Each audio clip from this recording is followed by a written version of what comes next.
Hey guys. Hi.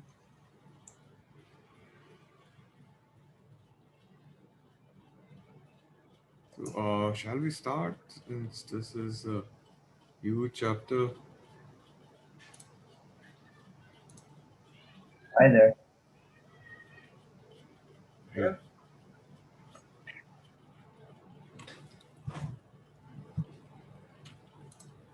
Uh, no.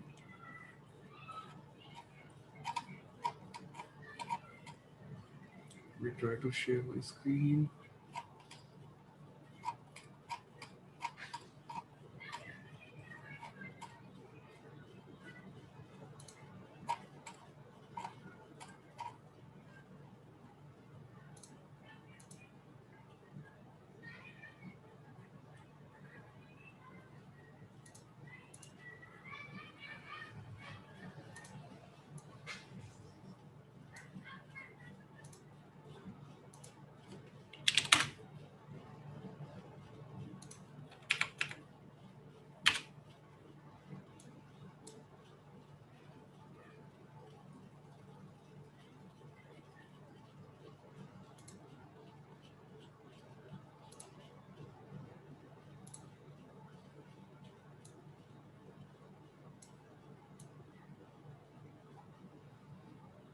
Yep. Uh, any queries or uh, this chapter that we started last time, Monte Carlo methods? Uh, it's pretty simple actually. Uh, since we have gone through every step of how they are constructed, what Monte Carlo methods are. They are also termed as MC methods in short form.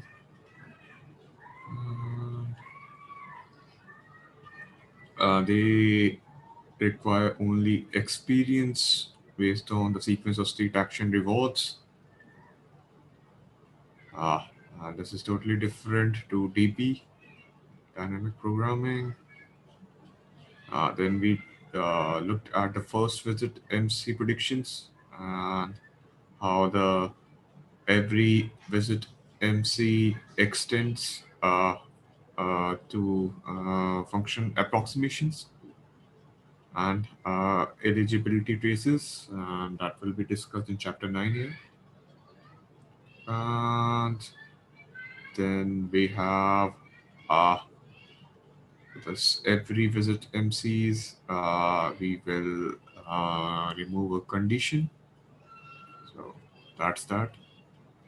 To this base algorithm. Uh, then then we took a look at the blackjack example. It's a very famous example. I think so. This will be covered and evaluated on the basis of different algorithms that we will study. Uh, in the aspect of TD, Monte Carlos, bootstrapping, and uh, much more. So we discussed about when it's a hit, when it's a stick, what's the 12 to 21, the sum that's required. We drew graphs of that too. Let me.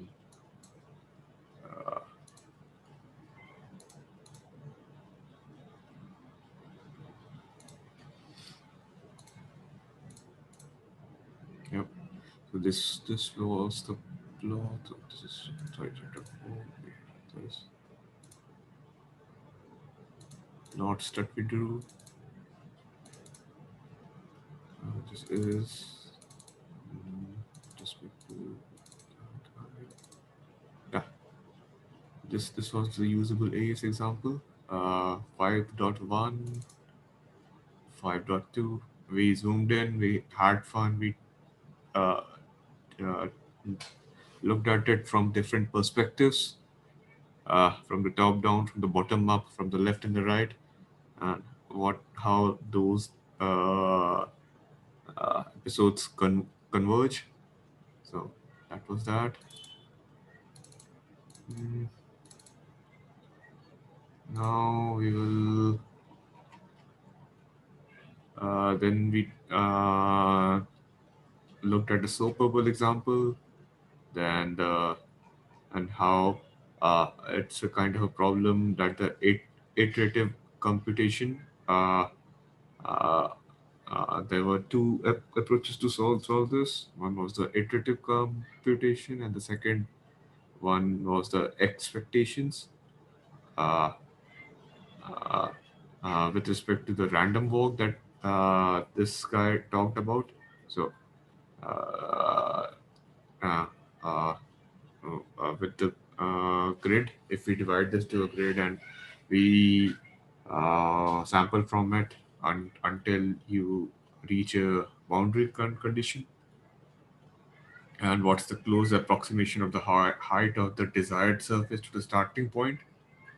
So we uh, average those heights, and depending upon the many walks or the trajectories that we uh, had, uh, uh, uh, we converge to the closest approximation of the desired surface.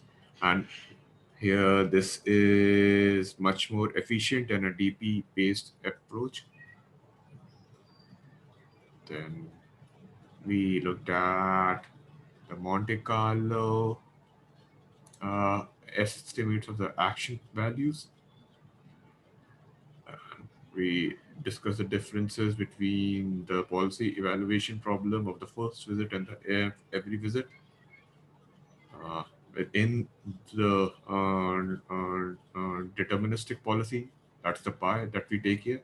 In this chapter, it's the deterministic policy that we are dealing with. We do not talk about stochastic policies and how to insert some kind of a noise in them. So, uh, then we talked about the exploring starts, the ES problem, uh, and we extend this here. Then in the 5.3, we talked about the Monte Carlo control with the GPI, general policy improvement, with the classic policy iteration, and with the optimal policy and the optimal action value function. So these were the steps. Let me try to show a diagram.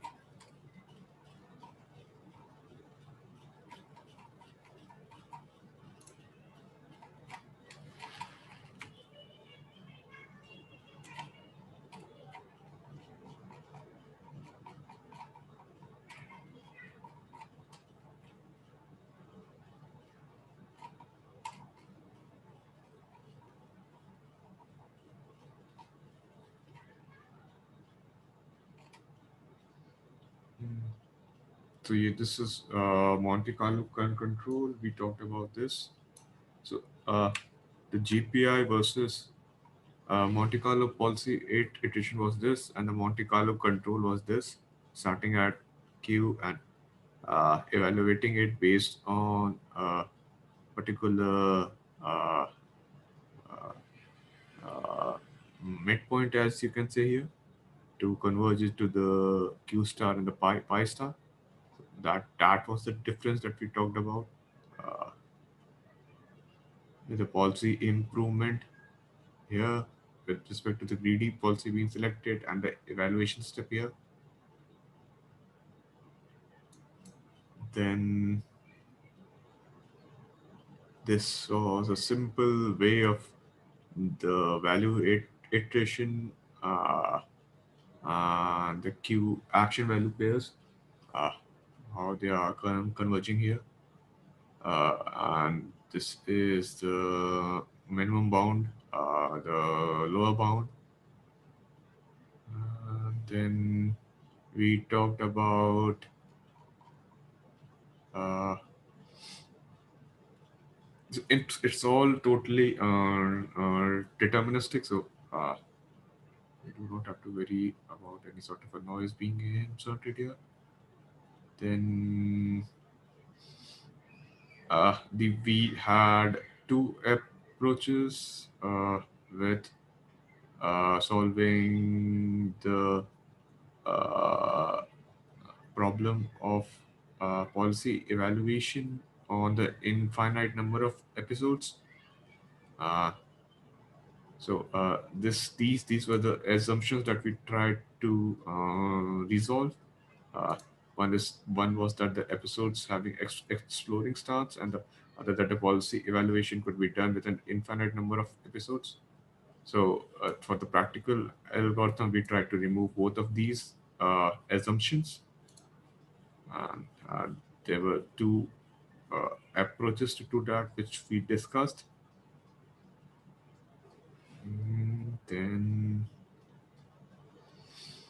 Then we had this Monte Carlo exploring start estimates for this guy. Uh, mm,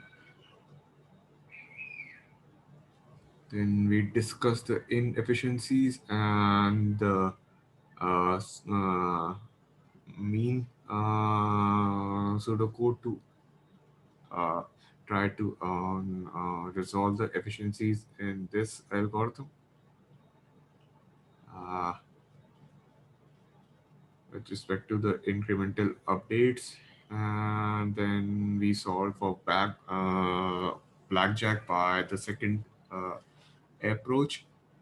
Uh, so this was with respect to the Monte Carlo ES updates that we had.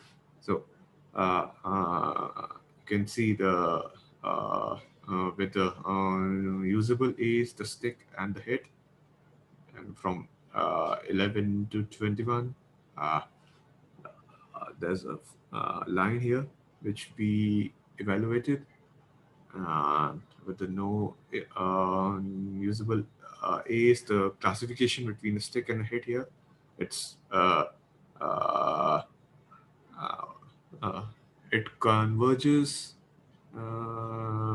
with, I think so,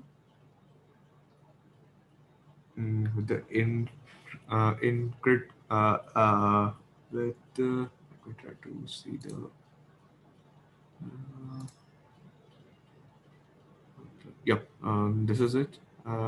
The stick and a hit, the figure, with the usable A's and with the non usable A's. So yeah, this was it that we looked at earlier.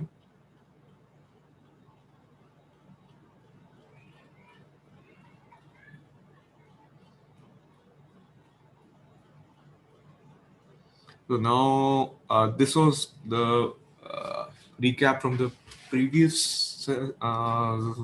session. Now we will take a look at the Monte Carlo control with without the exploring starts. Here, uh, firstly, we discuss about the two approaches to solving this problem. This is a on policy method. Uh, on policy method uh, attempt to uh, evaluate or improve the policy that is used to make decisions on the same policy that we are uh, uh, uh, uh, working on, whereas the off policy evaluate or improve a policy that is different from that was used to generate the data. So that's a basic difference. The fine line, yeah, the raison d'etre between the on policy and the off policy methods. Here, the Monte Carlo EAS method is a on policy method, and uh, uh, uh, Then we discuss, the author discusses about the on policy control methods, uh, which had a kind of a soft policy, uh, which means that for every small actions that we are trying to take, for every policy with the action condition on a given state, which is greater than zero, for all this and this, we gradually shift closer and closer to a deterministic optimal policy. So it's a simple step which gets us closer to a deterministic optimal policy. That's, we can say, pi star. Uh, and we discussed some ways to reach there. Uh, in this section, we will use epsilon greedy policy, which means that most of the time they choose an action that has maximal estimated action value pairs with the probability epsilon. They instead select an action at random. So, what this means is, uh,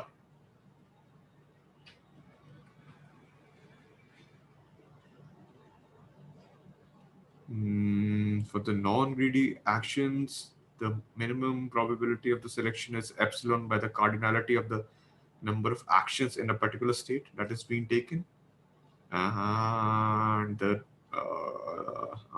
remaining bulk is this guy here given to the greedy action. So this is the main thing that we have.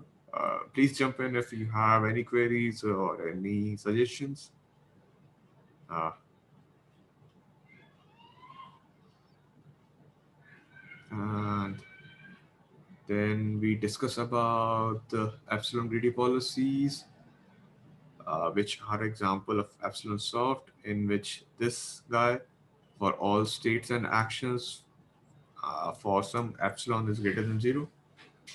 Uh, uh, this is a simple, how do I say it, straightforward definition of an epsilon greedy policy that is there. Uh,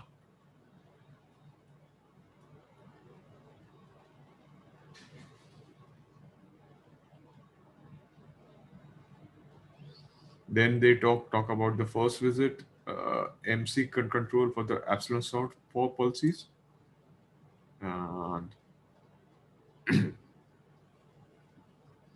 and how uh, how does it helps to move towards a greedy policy? Uh, if we only try, uh, how do I say it? Look, let's look together. Let's take a look at the algorithm, and we will understand every small feature that we have discussed earlier. Uh, but this is without the assumption of the exploring starts. And uh, uh, so we have to have, let's take a look at the algorithm, and we will so this is the parameter, some small epsilon that we have taken, which is greater than zero. This is, you can say, a kind of a hyperparameter for which our algorithm determines which we select initially. We can have a sweep over this with respect to the best guesstimate of the convergence that we have when you are trying to apply this.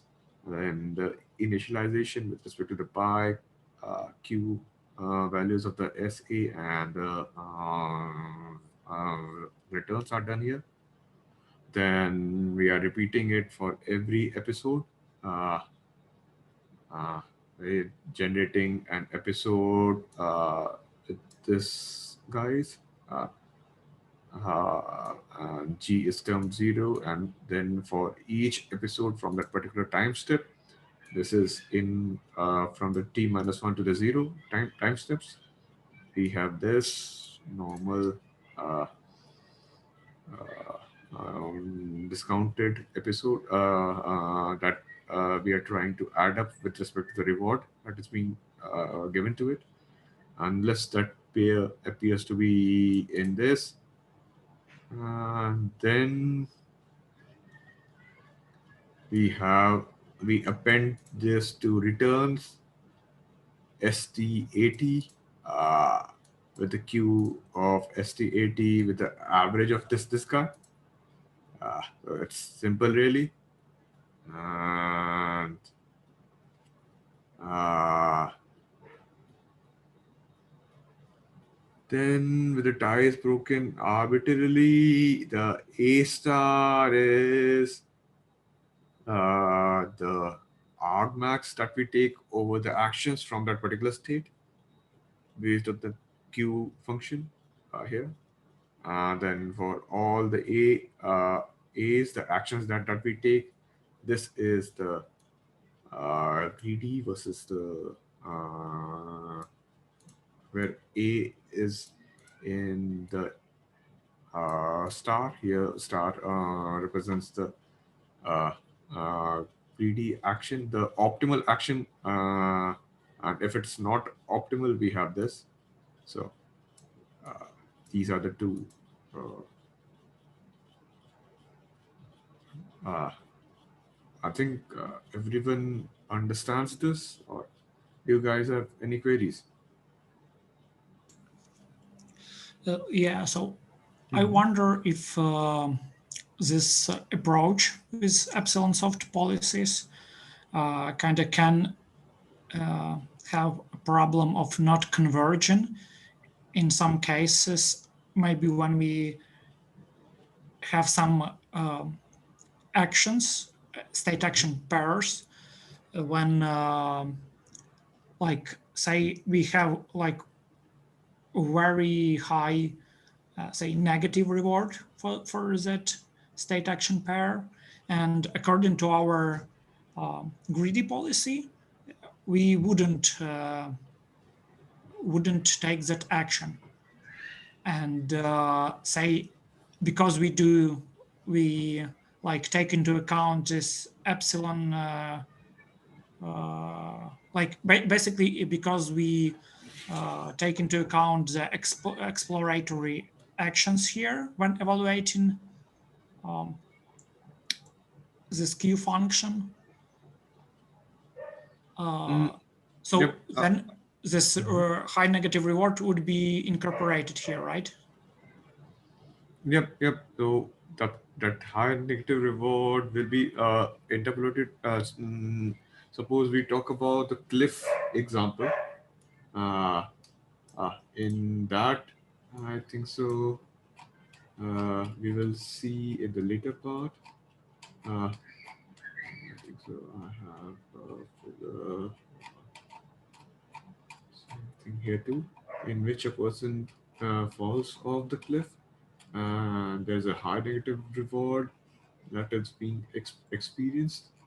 Uh, uh, so in that case, we might have to uh, uh, learn based on the uh, how do I say it? There was an approach. Let me try to find the just a minute. This one's good. If example, I think so. Then they have used a kind of a different approach there. Yep, this is the cliff walking example. Uh, then they had some kind of a Sarsa based approach that they have used instead of a normal. This is the start action, the start state, and this is the goal state. So mm, if a person falls off the cliff, these are the three. channels that we can walk in. Uh, if the agent falls off the cliff, there is a reward of -100 that is attributed. Uh, so uh, in this case, when we try to get our optimal path, SARSA algorithm performs better than a Q learning approach. We will see this in the later part. There we can discuss the differences between the Monte Carlo and the different versions of that. Uh, uh, yeah, So this will basically, be. Sarsa selects an optimal pass here, and Q-learning would take a safe pass, or how would it work? Yep, here, based on the figure that we have, uh, the episodes and the rewards that are given per episode, uh, as we can see, uh, uh, this will kind of like the since this reward on the y-axis is from the -25 to the -100. So we can see the variance here. So the SASA is a kind of a uh, better approach here to reach this kind of a problem where the negative rewards are high. So we will go into details about it in the next chapter, right? Yep, yep. This is specifically with respect to I looked at the lectures and the differences between the TD and the Monte Carlo methods. So there we will take a look at how the temporal difference approach, which goes into detail, uh, like this kind of guy, uh, the TD learning versus uh, MCs versus the DP, and there are certain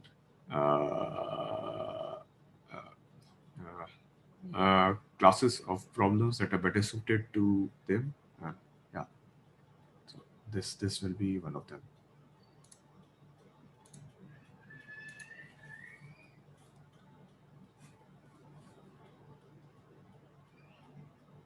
Cool. Any more queries or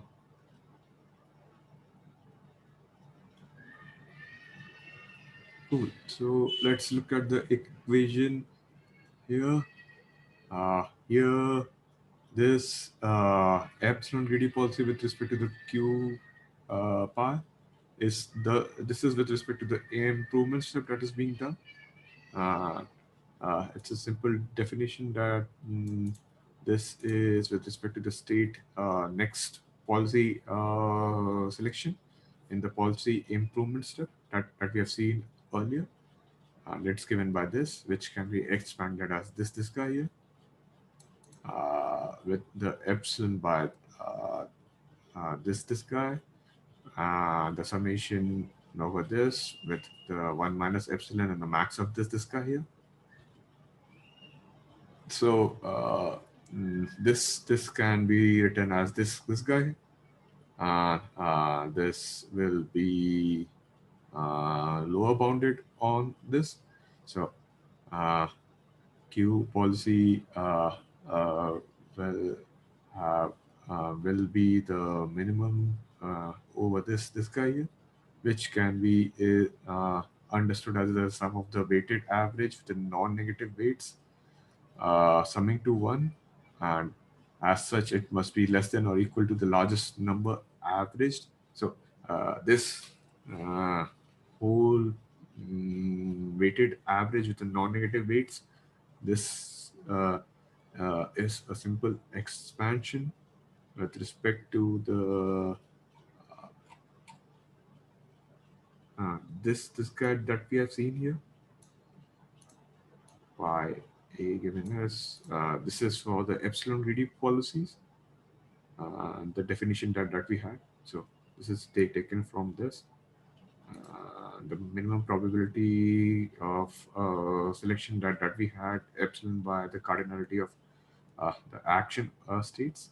Uh, this is the remaining bulk of the probability 1 minus epsilon plus epsilon by the cardinality of a of the states that we have. So this is the same thing that we have expanded. Then when we expand that, these two terms cancel out, and we get this, which is the value 8 iteration of the policy pi over the state space, which is this term. Uh, and we only move forward when the next policy is greater than equals to pi. So uh, this is a simple proof of uh, when they are better and how do we move to the next step. Uh, then we consider this paragraph defines uh, new policy. Uh, how do I say it? With respect to the optimal value functions for the new environment. So uh, consider a new environment be just like the original environment, except with the requirement that the policies by epsilon soft move inside the environment. Uh, so here, those new environment has the same action and the state set, but the behavior will be basically a bit different with respect to the uh, this guy here, the probability of the epsilon. With probability epsilon, it repicks the action at the random and with equal probabilities.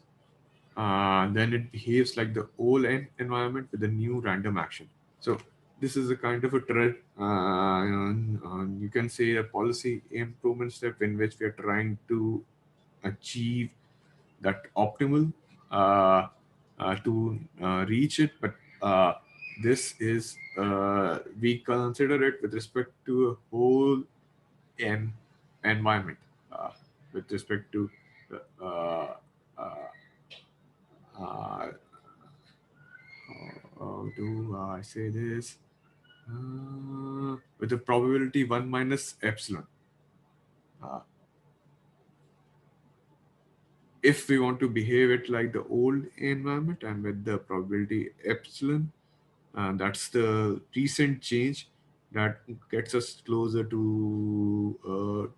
Mm, I am not using the word trajectory here, but yeah, uh, you guys get it. If not, please feel free to jump in.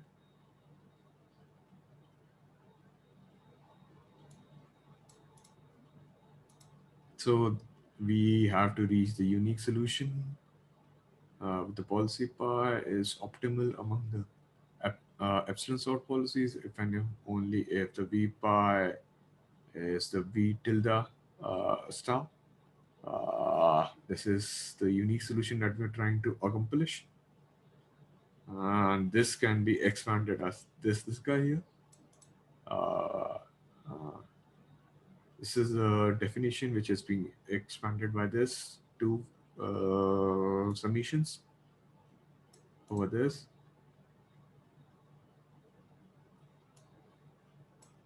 This is from the optimal Bellman's equation that we looked at uh, from, I think so,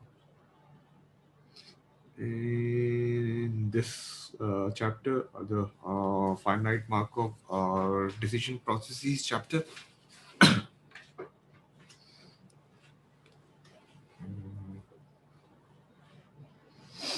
Then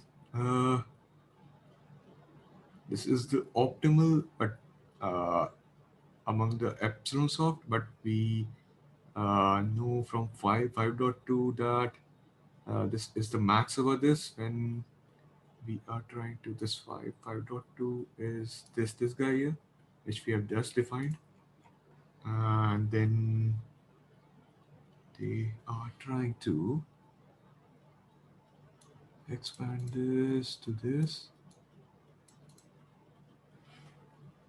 So this is these two terms have been taken here. Yep. These to iterate. If anybody has some issues with this, this is 1 minus epsilon and the max of a over the next state reward, and these are the environment dynamics with the rewards, the discounted next uh, value uh, of the iteration of the state space that we have. So this is the discounted factor, which and the next term here is the epsilon over the cardinality, then is the summation over the actions, and the summation over the next state reward, and this is the uh, environment dynamics, and the same thing here has been repeated. So I hope this makes these two equations clear for the v pi tilde s and the v pi s, that this is the optimal and this is the empirical. I think uh, how do they say it? This is a normal, uh, uh, which we want this to go here. Yeah, I'm taking a bit too much time in this, but yeah. Uh,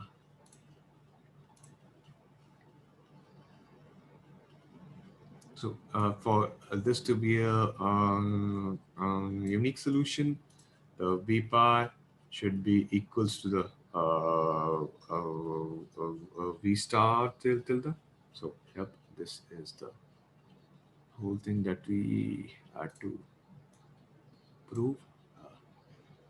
So then they talk about the essence of what we are trying to prove here. Uh, in the last few pages, the policy iteration works for the epsilon sort policies using the natural notion of the greedy policies. One is assured of the improvement of every step, except that when the best policy has not been found among the epsilon sort policies. So this is how the action value functions are determined at each stage, but it does not assumes that they are computed exactly. Uh,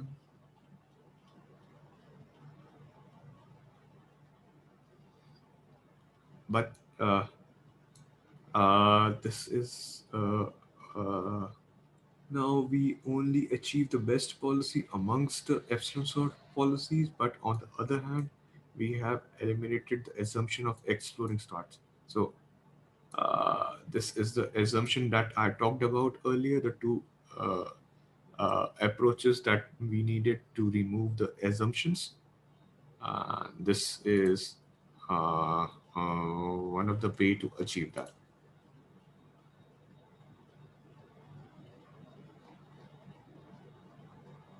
Okay, so this is the section 5.4. Next, going on to 5.5. This was one policy, and I think everyone got that. If not, yep, please feel free to ask. Or let us move to the off policy predictions.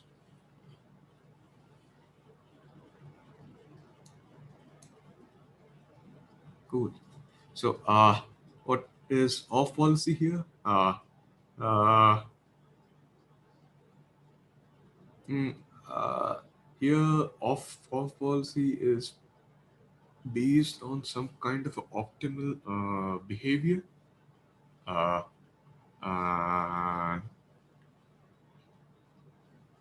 uh, which kind which might depend upon the exploratory part of it. So uh, how do I say it?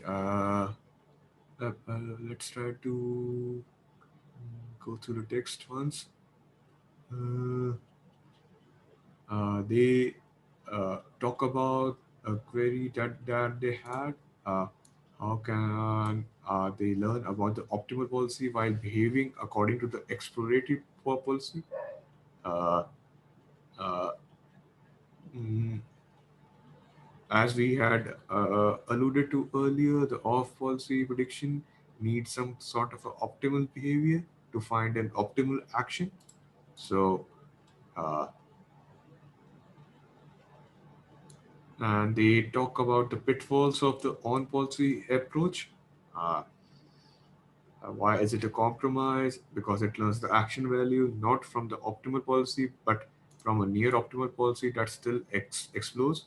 So, and then they give a off policy approach where it forms a more straightforward, that is you to use two policies, the one that is learned about, and that becomes the optimal policy, and the one it is more exploratory, that is used to generate the behavior.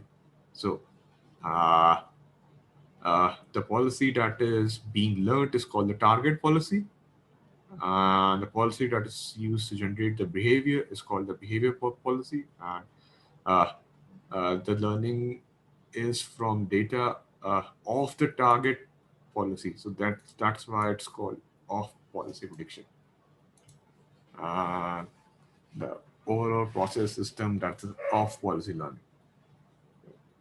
This is the best way to explain it. And then here they give the differences between the on policy and the off policy learning and the approaches, where are they used in what sort of applications. Mm,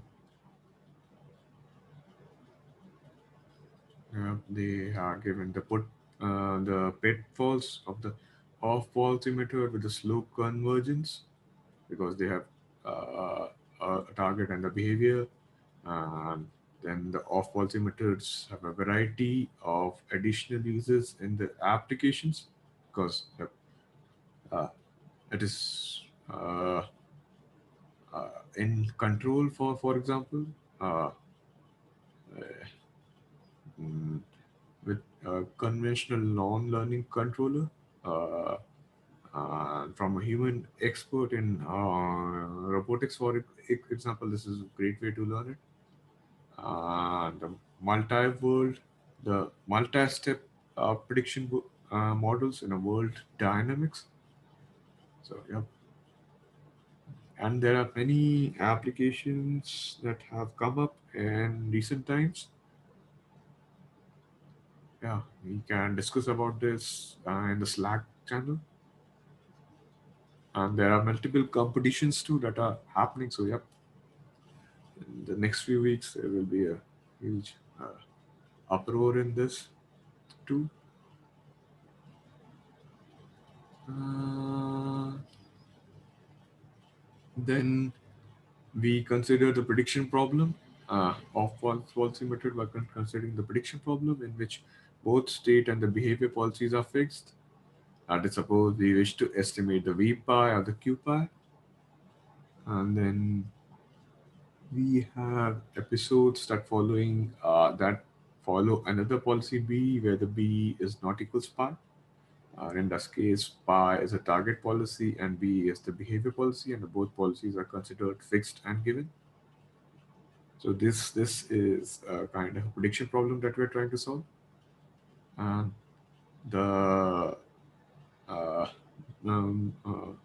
in order to use the episodes from the behavior to estimate values of the target policy, we require that every action taken under the target policy is also taken at least occasionally under the behavior. So it's kind of like these these equations that they are trying to solve. So it kind of like will be iterated upon that policy too.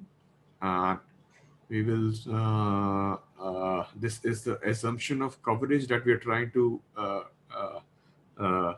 how do I say it? Uh,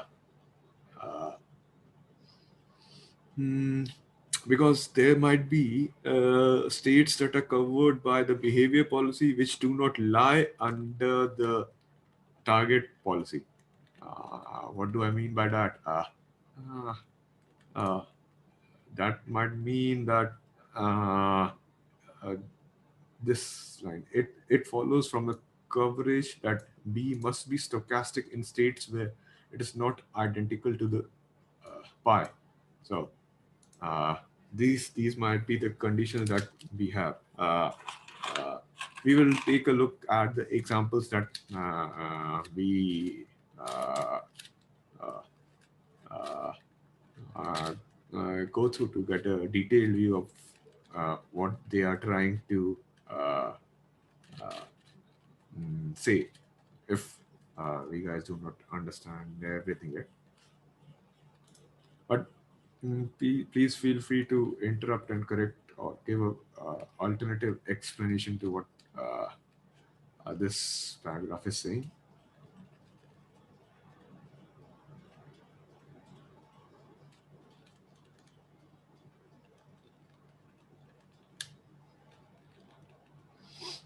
So this is a kind of stochasticity that we have tried to insert it here. Uh, then uh, they give example of a target policy, maybe on deterministic, and the fact that in a case of particular interest, specifically in control applications, they need to be deterministic. Uh, the target policy is typically the deterministic greedy policy with respect to the current estimate of the action value functions. Uh, that policy becomes deterministic optimal policy while the behavior policy remains stochastic and a more exploratory. For example, an epsilon greedy policy here. So in this section, however, we consider the prediction problem in which the target policy is unchanging and given. So these are the considerations that we will take. And they utilize importance sampling. It's a general technique for estimating the expected values under one distribution given the samples from another. So it's just a kind of a probabilistic, uh, uh, how do I say it, technique to gather predictions based on a certain uh, conditions of the function that we have. Uh, then they say how do we apply importance sampling to off policy learning by weighting the returns according to the relative probability of the trajectories occurring under the target and the behavior policies. Uh, so that's known as the importance sampling ratio. Uh, uh, this is the abstract detail of how we try to intuitively figure out what the importance sampling ratio is by applying it to the these are the environment dynamics. If we take a look at this, uh, this is a by the policy AT given ST, the P given this guy, the pi given this, and the P is this. This is the sequence of the target policy, the environment dynamics, and the next action. with respect to the next environment that we had discussed earlier, how the environment kind of like changes. And we can write it as this. It's the product of these terms here. This big pi from k equals t to t minus 1. And uh, this is the state transition here. This p is the state transition probability function that is defined by here 3.4. So this guy here, state transition probabilities that we look at the chapter 3. Mm,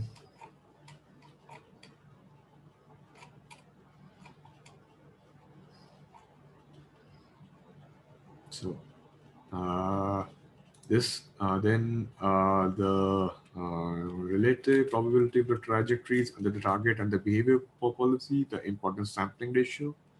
Here it's given by this, by this definition. Uh, so yeah. And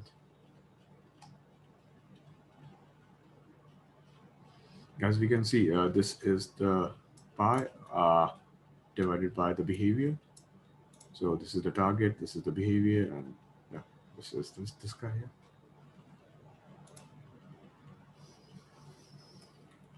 Yep, please free to interrupt me. This is a simple equation, and these are the MDP's transition probabilities. They appear in the both the numerator and the denominator, and these two guys can cancel out, and thus we get this only. And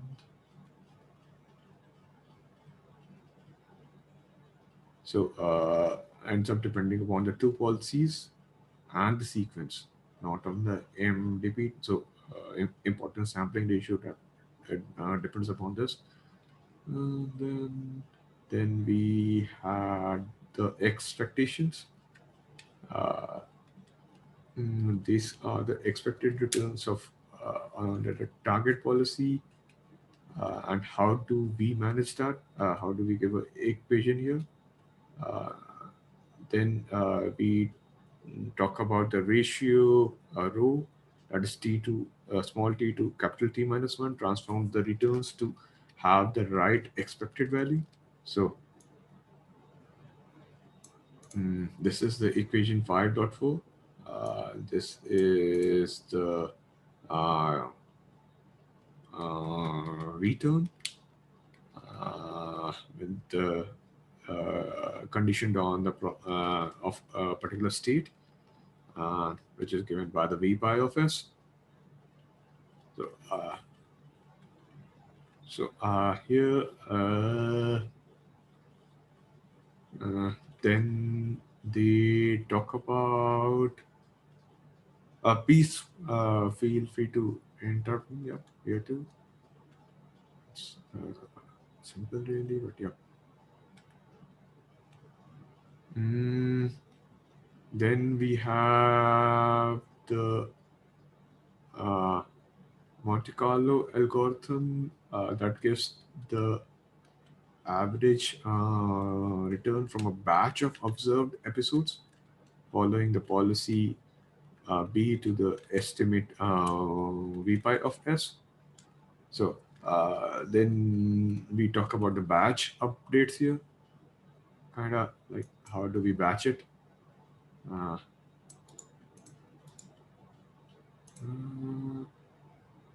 this the first episode of the batch ends in the terminal state of the time at 100. Then the next episode begins at the time t 101. Uh, this enables us to use the timestamp numbers to refer to a particular step in a particular episode. And we can define the state of all the terms, and the state is visited denoted by this term here. The first visit term would only include the time step with the S episodes. Also allows T of T denote the first time of the termination following the time T, and GT denotes the return after T up to T of T, capital T of T. So it's a kind of a path that they have drawn in which the episodes are being accumulated with respect to the first visit method. Uh, this will how we will terminate the termination condition of that particular episode with respect to the importance sampling ratio that we're trying to evaluate on.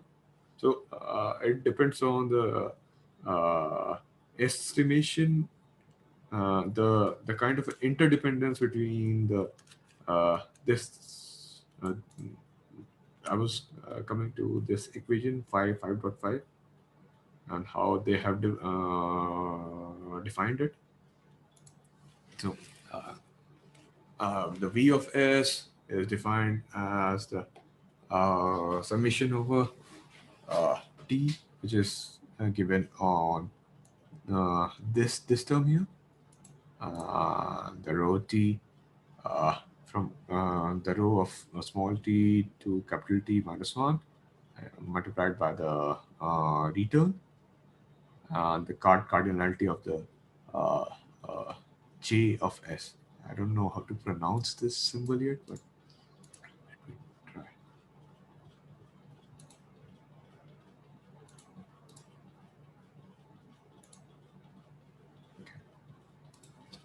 Just like uh, Greek implementation of a T.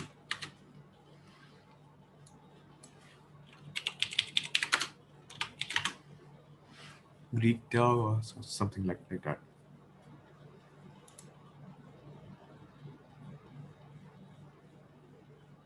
Tau.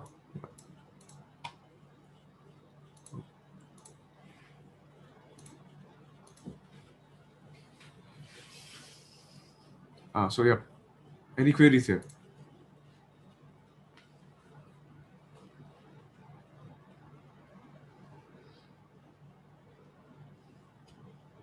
Cool. Maybe So when yeah. can you hear me? Yeah, just maybe when just to make sure I understand correctly that I'm not sure how it's called in English. The row from um, small t to capital T, the two dots means from small t to big T, right? Mm-hmm. Yes. Just So yep, rho here is the, how do I say it? The ratio that transforms the returns here. Yeah. So this is from small t to capital T minus 1, where T minus 1 is the end of the episode. Uh, so okay. Yeah. Okay. Thanks. yeah. So yeah, this you can you can see from here. Small Yeah. t is this and Yeah. capital T is here.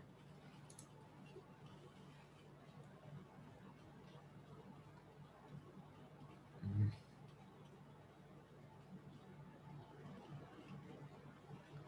Then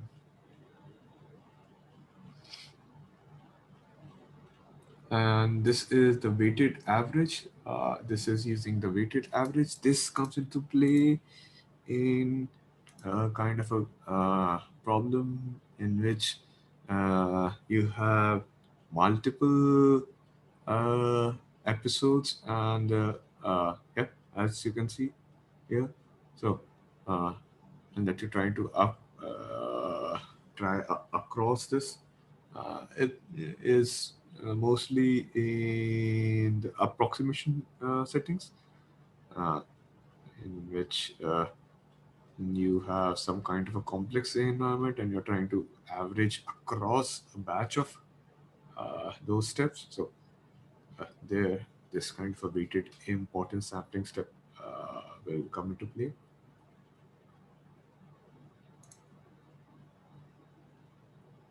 Yeah, and here they have defined it, what's the ratio will be like, which cancels the numerator and the denominator, so that estimator is equal to the observed return. and in which cases this will be 0.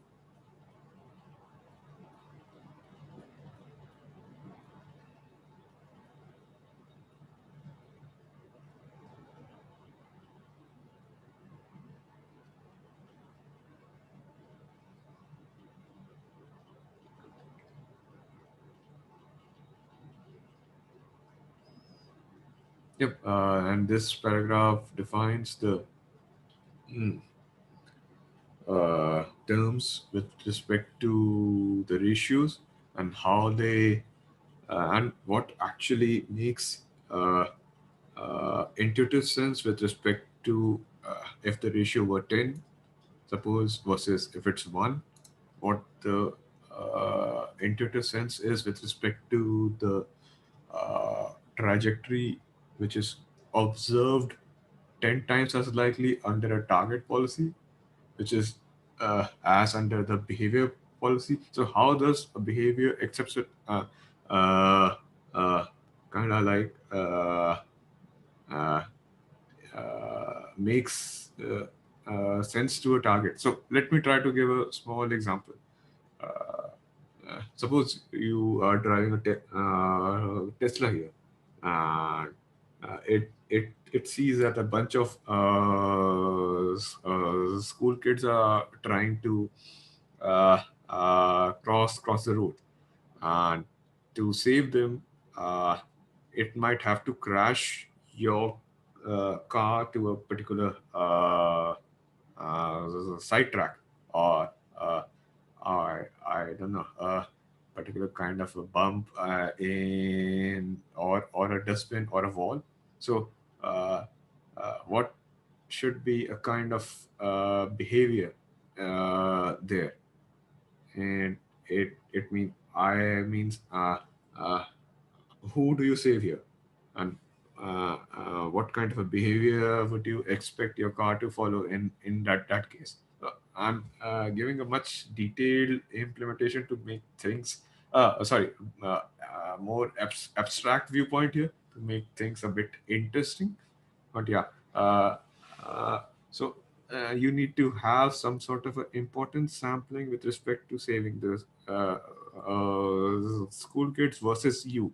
So your car can crash, and you will have much more chances of uh, saving yourself because of the security features that car has. So that's a kind of a decision that car that has to take. And this kind of a importance sampling be derived uh, based on the target policy, uh, uh, or importance sampling estimate uh, that we give priority to. Similarly, there's a separate example with the chip placement, which I shared in the Slack. Uh, I think you guys might have read that too. Uh, where the uh, it uses the RL agent generate the chip layouts in just a few hours with respect to the behavior. I do not know exactly where there they have used some sort of a behavior with respect to the PPO policies that they had. They had used their own policy version, but yeah, uh, uh, that kind of a approach might be transferred to that too. And uh, there are various other control problems that we have looked previously, uh, which use this sort of a approach to do the same. So, yep, please feel free to interrupt or disagree or. Uh,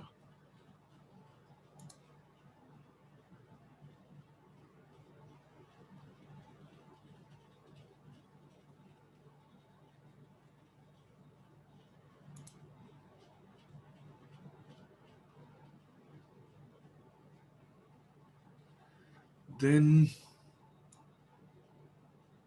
these are the weighted importance sampling. It's biased. These are the kind of biases that we enter in, that uh, alluded to earlier uh, with the car giving priority to crashing you to save the school kids. So this can also be written uh, the as since the if we take a look of the distribution here, the distribution is much larger to select, and the importance sample that we are trying to uh, uh, take will have a large variance to choose from. If we yeah, in fact, this is the line. The bounded returns the variance of the weighted importance sampling converges to zero even if the variance of the ratios themselves is infinite, because it's based on the previous uh, uh, bounds in which the ratios. If we take a look at this guy here and we try to unfold it, what it depends upon here. So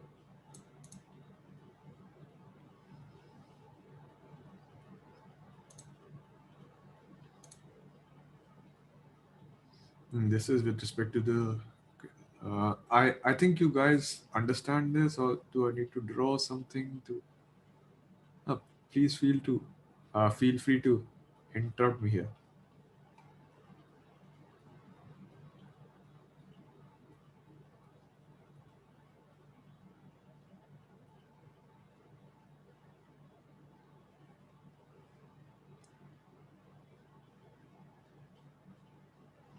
This is a paper from 2001 too, in which they give a detailed explanation as to what they are talking about here. Uh, then they talk about the approximation methods using the function approximation that we will see in the second part of the book. So these biases and these unbounded variances, yeah, we you have to kind of like make a sort of a trajectory. These have also been discussed by, I think so, to get more better understanding. You can also go to uh, this lecture by, uh, I think so, this was by Van, if I'm not mistaken, Hado Van Hasselt too. He gives a very good explanation of the differences between these kind of policies, the variations, and the how do I say it? Mm, uh, the stuff that we just discussed here. Yep, in this paragraph. Uh,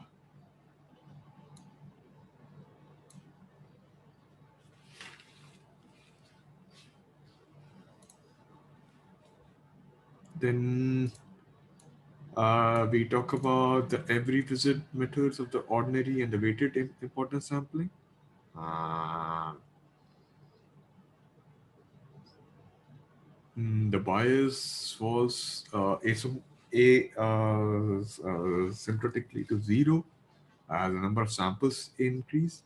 What is happening here is, uh, of course, this will take uh, a bit more time to try to converge to a particular policy, but uh, uh, this will give a trajectory that is well defined based on the behavior that you're trying to achieve. In practical examples, every visit methods are preferred. because they remove the need to keep the track of which states have been visited, and because they are much easier to extend to approximations. So that's why.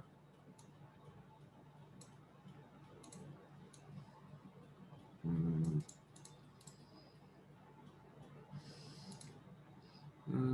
then this is on page number 110. Okay, let's take a look at the. So this is input an arbitrary policy. Initialize this guy with the arbitrarily have C.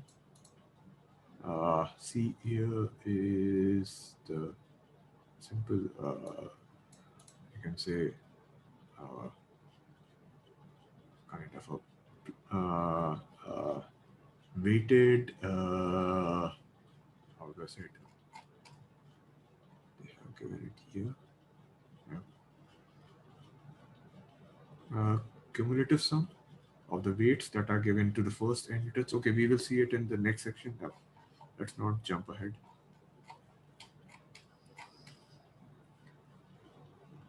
Okay, there's exercise 5.5. Okay, let's try to go through this. Please, if someone else would like to take this, uh, to give their thoughts on this exercise.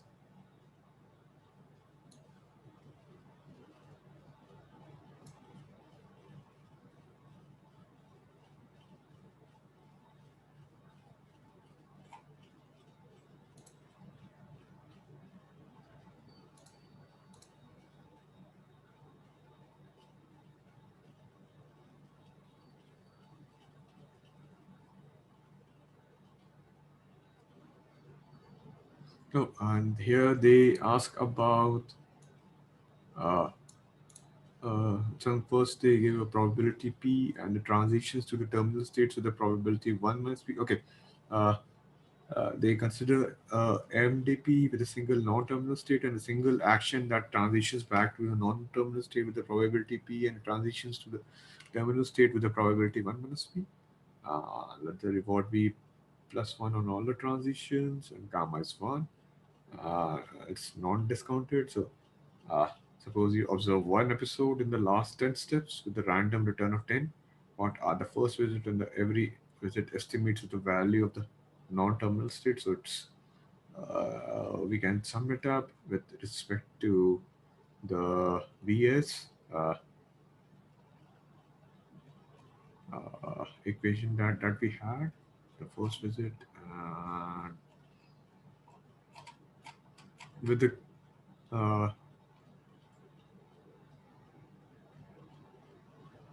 value of the non-terminal state. The first visit will simply be the algorithm that we looked at earlier, and since we do not have to apply some uh, sort of a importance sampling here, so it's kind of like straightforward. Uh, uh, this can be determined with the probability p and +1 on all transitions. So uh, uh, if the first visit has observed 10, there will be discount factor plus this. This simply will be 10 plus 1 into. Uh, yeah, we can write it down. I think so that is simple based on the equation that we have seen earlier. So uh, please feel free to jump in if you had any queries in this exercise.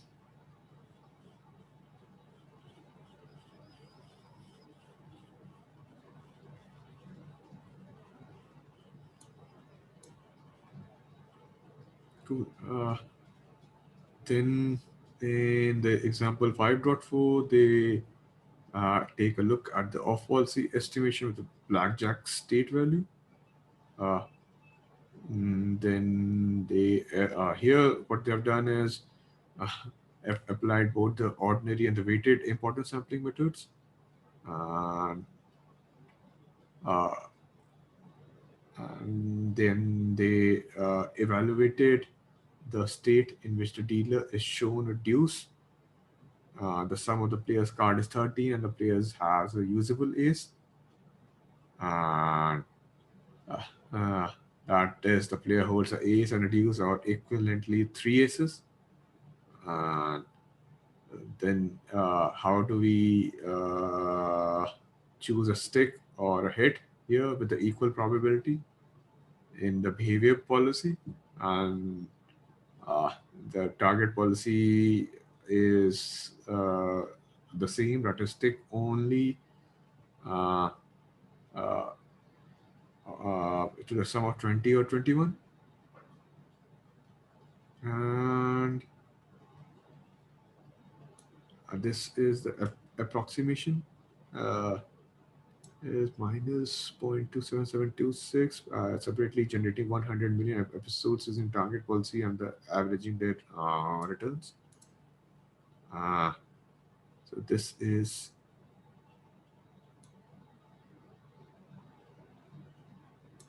the value of the target policy, and then they give 1,000 off policy episodes using the random policy. They closely approximate to this value. Then they talk about how they did it reliably by performing 100 independent runs, then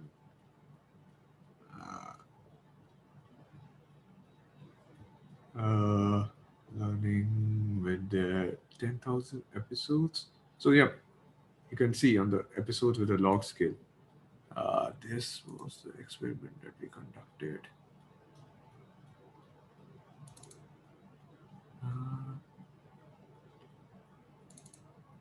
Yeah, this was the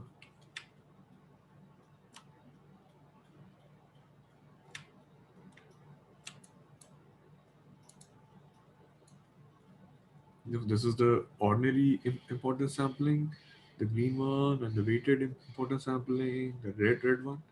And yeah, how the uh, things kind of like converge, and the green line uh, is kind of like overlapping with the red one, and it kind of like you can see here it converges at 100 or before 102. This is I think so with respect to 10 to 0, 10 to 1. It will be 80 or 90 or something like that.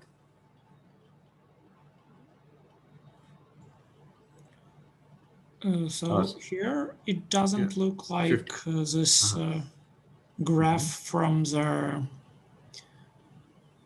simulation from this repository code quite matches the results presented in the book.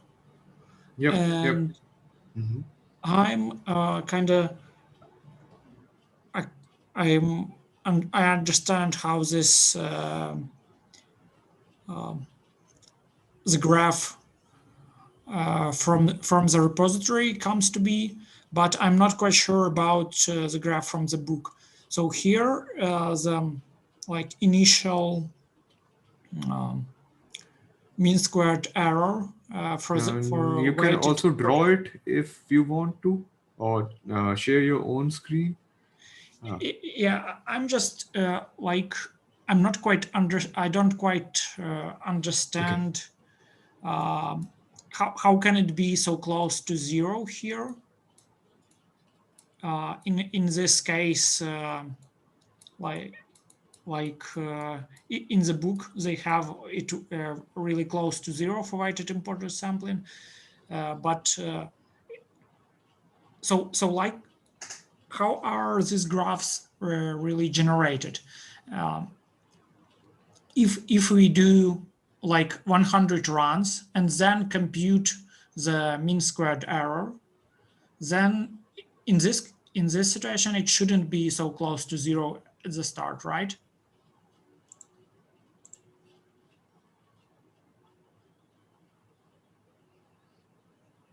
I mean, there are three possible outcomes, like one, a negative one, and zero. And zero is a draw which is less likely.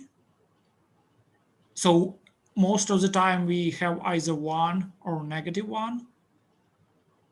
And like one or negative one plus this value squared would be something closer to 1 than to 0, right?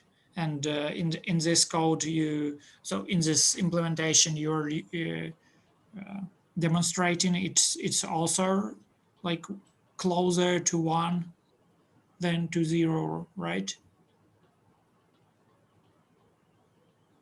So I'm not sure if I understand that like setup of the example here correctly, or what's going on here. Mm, no, the setup is a bit different. Let me.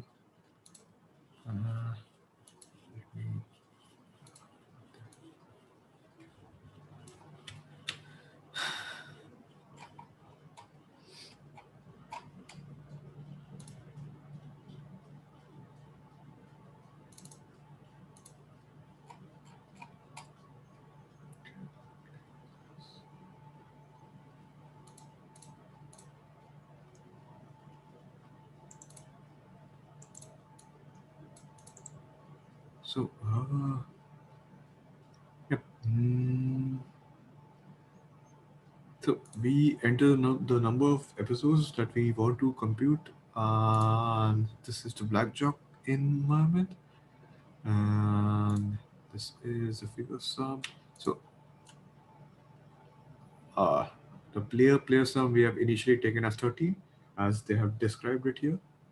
The usable ace is true. Uh, the dealer card is 2. That's the deuce, which can be used as both. Uh, so then we are trying to generate a step list here. Here the step list is uh, a simple while loop with the number of episodes and with the range, and they are trying to append this uh, with the number of steps that they had. So uh, it's kind of simple, and then they try to multiply it with the base. So this will give a kind of a list with the of integers with the number of episodes and the accumulation with the step list here. So here the step list will be like, let me try to run this again. But yeah, in the dry run, you can understand how this things turn out. Then this is the seed that we have, and the 13 runs that we sorry, the 100 that we established here. For the fast computation, I only had it 100.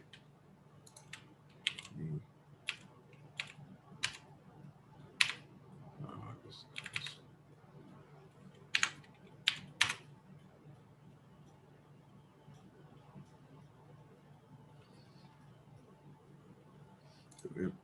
try to run.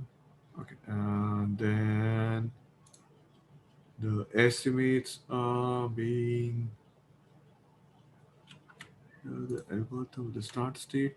This is the MSE that you alluded to, the important sampling step that we have applied here. So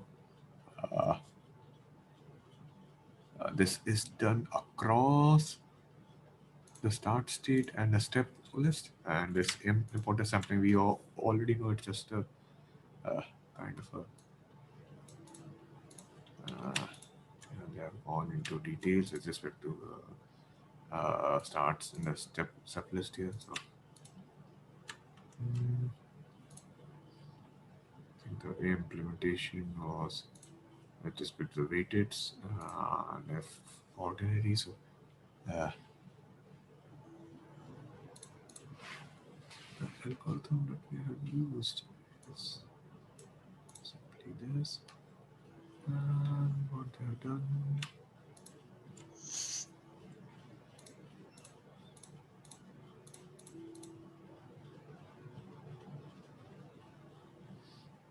They have combined this into an array, this self.estimates that they have taken from the weighted IS.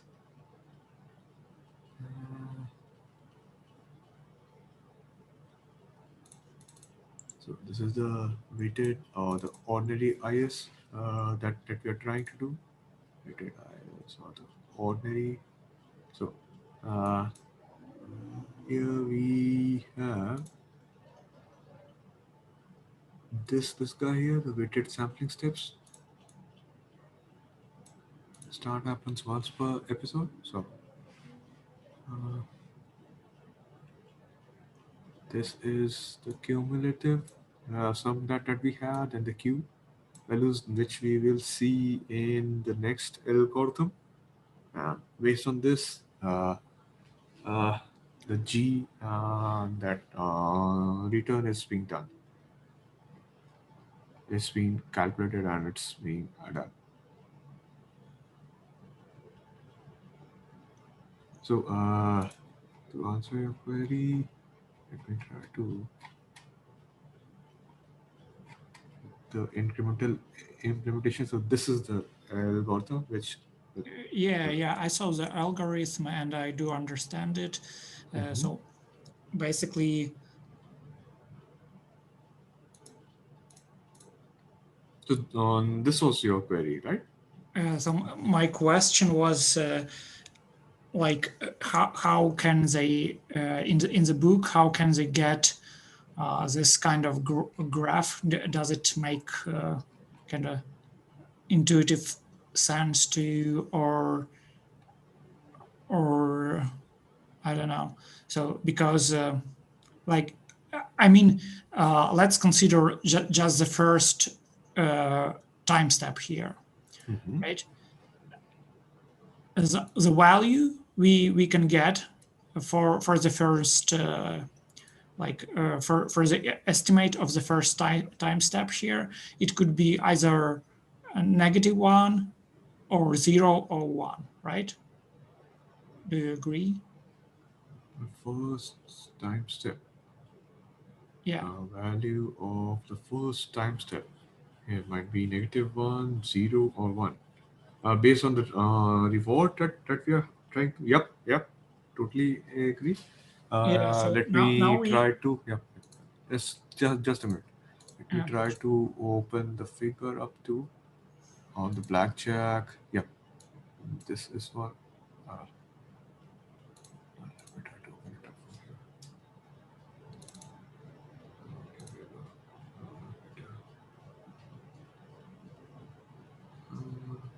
Is it-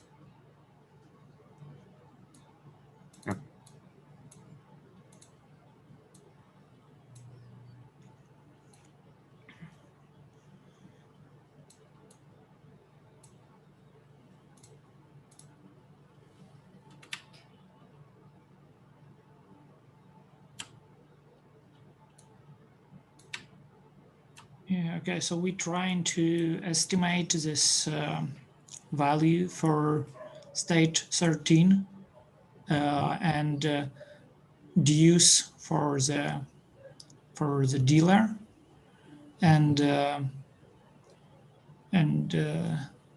we have a usable ace, and yeah, so but like um, at the very first time step when we trying to estimate that, so the possible value for an estimate would be like -1 0 1, right? Because those are our possible rewards, and we do like count it oh, like in a full extent, right? Or wouldn't we? So From the very let's maybe time go to first the time algorithm since that. Yeah. for the weighted importance sampling like estimation here. It's let me find it. What I want to just a second. Yeah. And you can share your screen too. Yeah, sure, but I don't have this program running right now, so I will Okay. need to start it. And before that,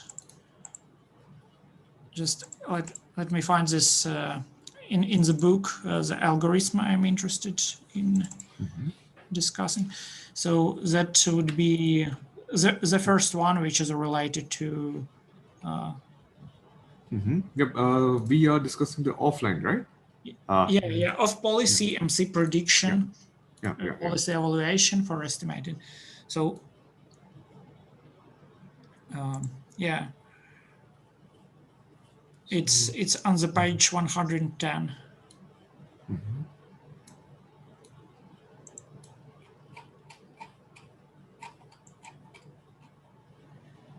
yeah. Yeah, so here we like at the first step we set the weight to be 1, and when we try to basically to evaluate this value for for state 13 2 and usable ace, right? So we I wonder what would we do here? Do we like iterate over all the states to estimate it, or can we just jump to the state we estimate and right away by like given that we we start with this state, we only generate episodes for this particular state, right? So we can just take that the reward for that state and action, like the outcome as the reward, or do we need to like iterate over all the previous states to get this estimate?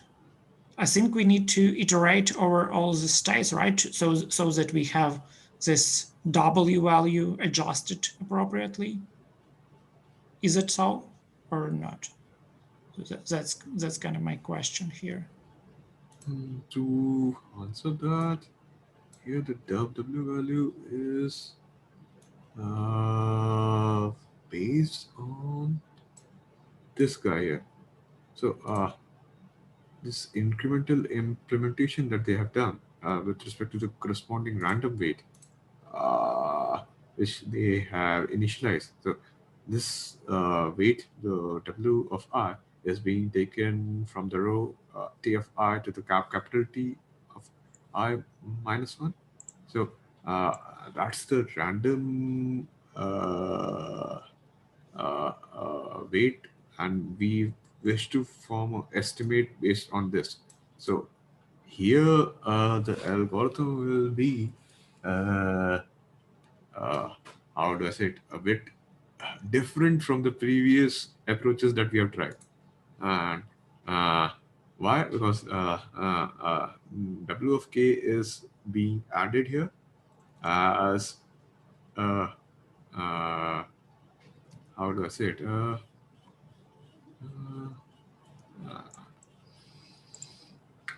there was a specific term for it.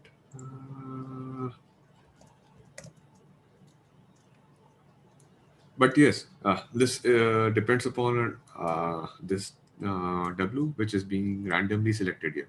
So if you're trying to form the value of this V of n that we have taken here. So this is with respect to the weighted importance sampling. And let me, yep, and it is weighted here. So let me go into this initialization method.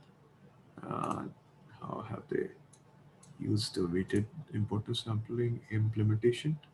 And uh,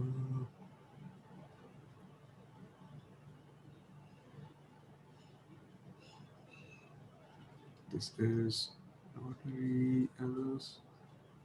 Then this is the weighted. So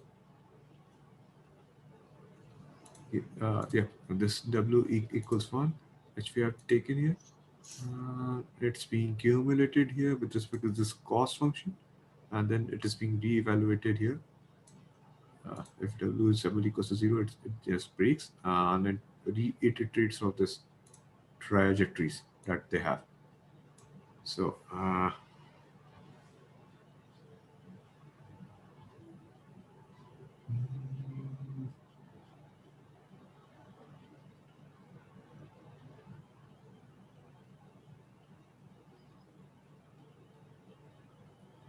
so the difference between the Cn and the Wn term, yep, this is the main uh, uh, arbitrary value selection. Uh, I think so. In the VI, that is the difference here. I do not currently understand the behavior policy, which always selects this with W is always one. In the case of the target policies is equal to the behavior policy. That in only that case, the W is always equals one. But uh, I'm a bit skeptical about the weighted importance sampling and how the weights are being updated here. Yep, I get that.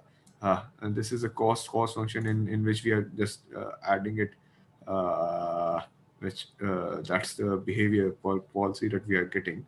But the W. Yeah, about this, like this is a cumulative weight, and also another question here is kind of about. So basically, we will take into account the first reward we observe, right? Always, because we do not break before the first update here, right? Mm-hmm. Yep. So Yep. even if the state action pair Mm-hmm. here we is not present under target policy, right? So if we have uh, 0 for the first for the like Mm-hmm. Yep. nominator here, right? Mm-hmm. We still update the Q value, right? With the observation, but we just break the loop after that, so we do not take into account anything that comes after the this action, which is not possible under our policy, but we still do at least one update, right? Yeah. Yep. When the outer loop here is, yep, it because the trajectories are generated here in the first step in after the episodes uh, uh, have been kind of like looped in. So uh, it's a bit of how do I say it? Uh, uh, when you're trying to traverse in the particular trajectory, then when if even if the g is zero, this will try to give a bit of q here, because this term will be dependent upon the r here. So the first term will be zero. The r, the whatever the reward that we got to get to the next stake will be the g. So uh, we can use this here to uh, get uh, how do I say it? RW here. Uh, but in yep, there will be a particular case in which the W is equals zero. Uh, in that, yeah, this will break this inner loop, this for loop, and then it will try to to do go to the next episode uh, and try to generate a trajectory from that. So yeah, your point also makes sense here with respect to the uh, uh, mm, but that case, I think so that will be very that's a corner case, and yeah, that can be encountered. Uh, uh, hmm, that makes sense too. Yeah, so let's just speak about like concrete example. Say we are dealing with this blackjack problem, and we are acting under policy, that simple policy we evaluated at the very first exercise or example, that when we stick only with 20 or 21 and hit in all other cases. And let's say our like behavior policy is a random policy. So Mm-hmm. there is a probability of sticking when we are at state 19, right? Mm-hmm. And so we in that case, when we are at state 19 and we stick and we get a reward which might be one, so when we win, and that would be quite probable that we win Mm-hmm. when sticking with 19. And so we have a reward of one here, and we have this weight. It's just an initial value for it, which is one. And then we add to the state 19 action stick for Q value. We we update it with kind of weight of one, right? Mm-hmm. And our reward is one now. And say that is the first update we do for that state. So here we will have zero for QS of SA, right? And but this action, state action pair, like stick at 19, it is impossible under our target policy, right? But we still kind of get an estimate for it. So our Q value for state 19 action stick would be different from that from like a real value for our policy. Does it make sense? My logic. So Yep. I get that. Just let me try to bring the figure up. This is yep. This is the mean squared error of the cumulative stuff. We can take a look at this later, but yeah. Uh, uh, your evaluation here makes sense with respect to sticking particular. Uh, try to annotate or draw something on this.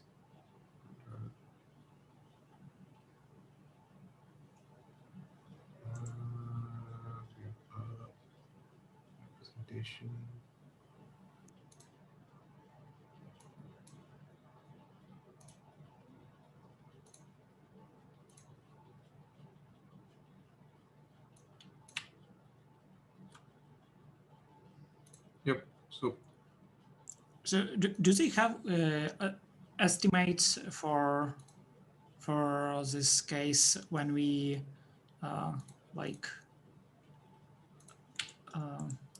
do off-policy evaluation for the complete problem? Like not for the like there is no such figure in a book, but Let's see. Those two cases, in the case of true and false, those have been drawn. Which I just tried to give a viewpoint of. This is with the weighted on and off. So this is the same that I ran. Sorry, for the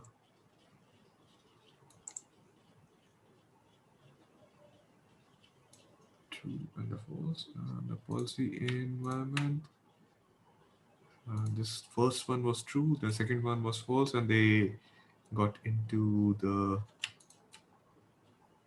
here they waited for the ordinary importance sampling, which is this guy here, the second method. So this was quickly trying to find the ordinary method one. This is the ordinary IS. So yep. Here we are not considering the cumulative. Yep. Some here. So this is the difference between the graph, which is straight away from the book that we had. The guy, the ordinary versus the weighted. And as you can see, the weighted one, it starts from low.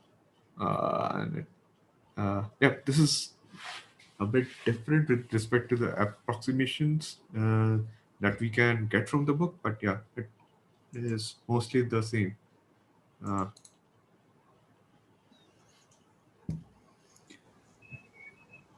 I think so that this was the query that you had with respect to the weighted versus the ordinary one. yeah, Right? in general, that's it. Hey, Arthur. This is Miguel. I'm trying to follow your example. And in this case, when the random policy selects 19, then the importance sampling radio will be 0. Is that correct? Because the policy, the pi policy will never select 19 or to stick in 19, right? Therefore, it will be 0 divided by point. Yeah, it should be. But if we look at the algorithm, so man, could you scroll to the page 110 where the algorithm is described?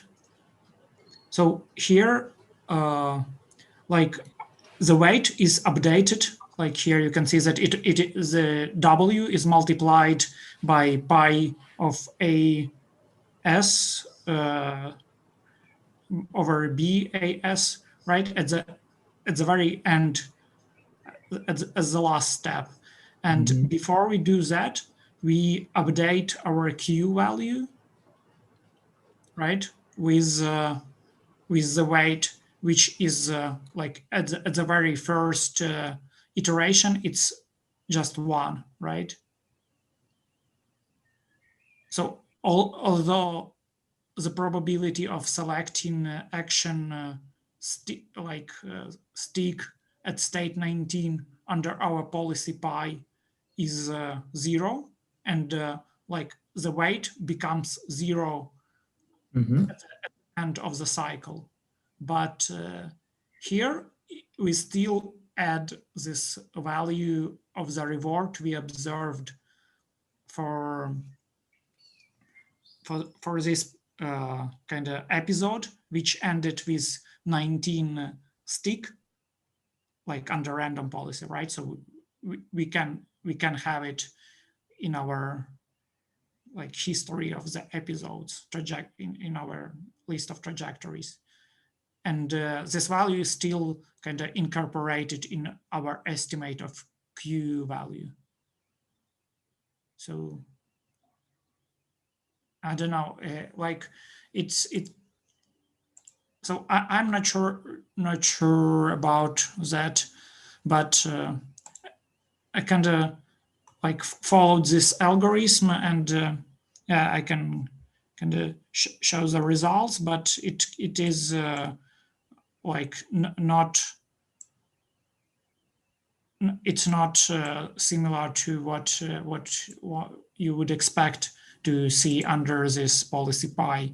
And I guess because of these updates which are done at the initial step. So I don't know, Miguel, did you understand the point I'm making? Like, what is kind of what's bothering me here? I think I follow your concern that at the first step, the weight will be 1. Only afterwards, it will be 0, right? Yeah, so we wouldn't kind of take into account any of the state action pairs that happened, which preceded the final 19 stick action pair, state action pair, but we still kind of take into account this outcome of our of sticking at 19, right? And that drives this like Q value for 19 stick upward as compared to like what we really expect under this policy, because actually we will never get, or we will very rarely get this higher reward, because it's really bad action to hit when you have 19, right? Right. So I'm not really sure if this is kind of a big problem or not, but that's kind of what I understand from this algorithm, and what like simulation show me that these values are just I don't know, closer to those from random policy than to those from the policy we are trying to evaluate here. I can show like what I'm getting. I've opened this file now.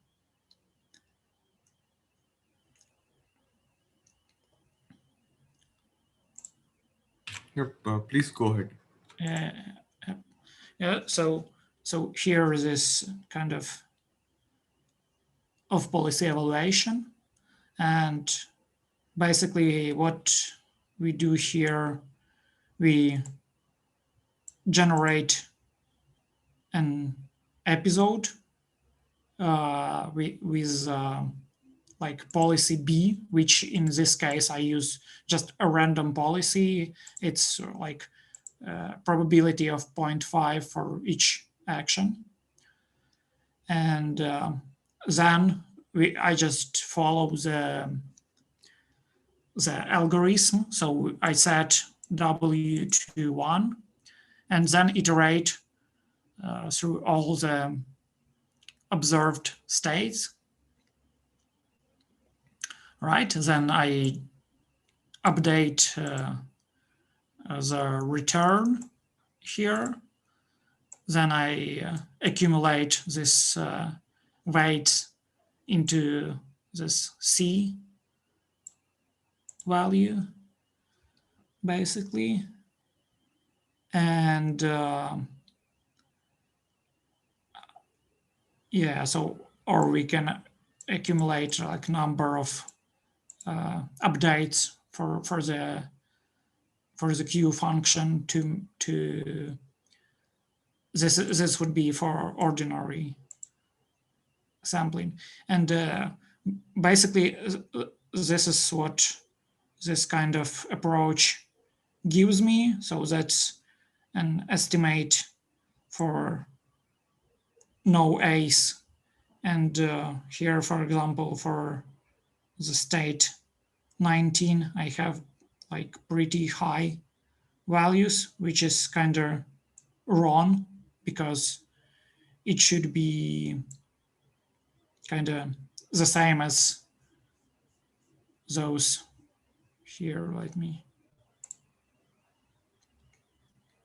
like here, you can see that it's really low when you evaluate it just with the first algorithm in this chapter, like when you do it like just regular on policy evaluation, right? But here it's quite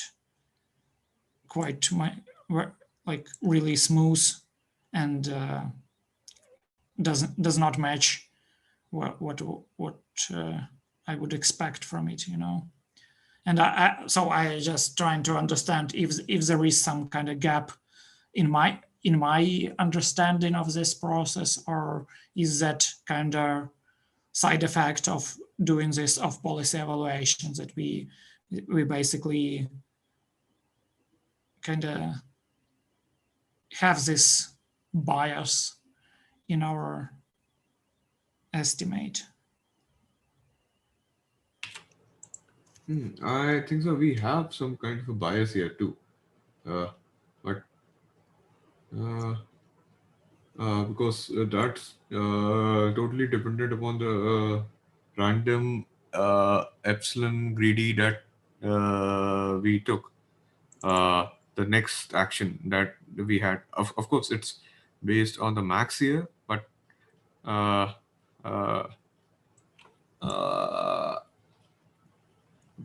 these values, if we run it multiple times, will be different based on the approximations if that we have gathered.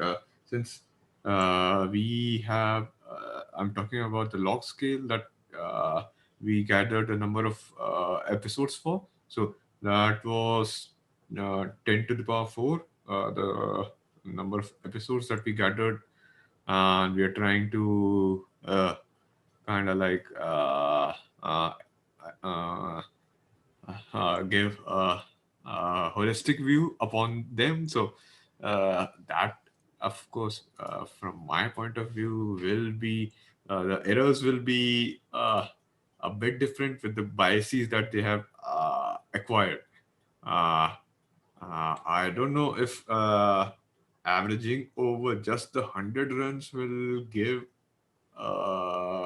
error that has kind of uh, since yep, these as we alluded to, the uh, uh, error initially is 0, but the if it, that will increase based on the how do I say it, the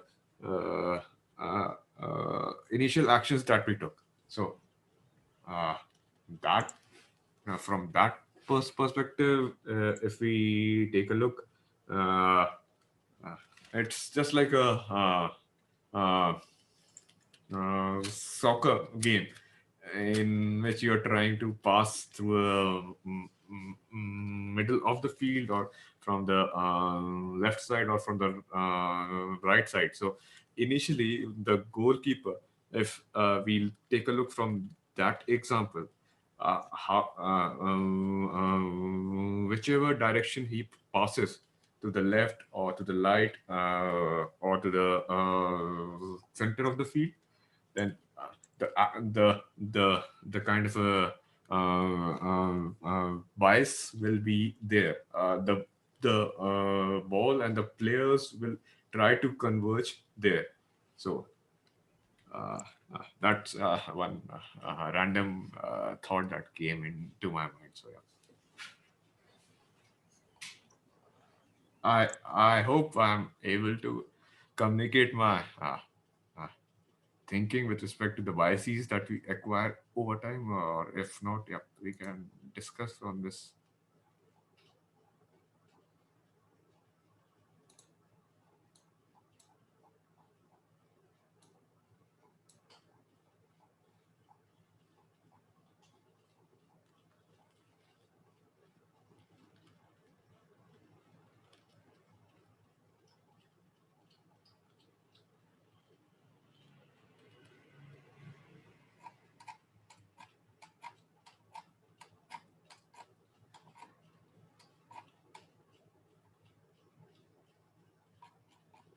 Cool.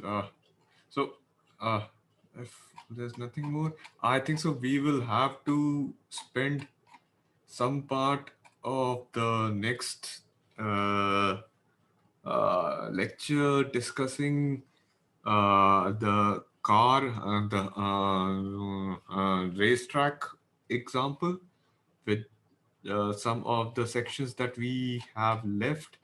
The PERT decision importance sampling and the discount aware importance sampling with coupled with the slides, uh, because what the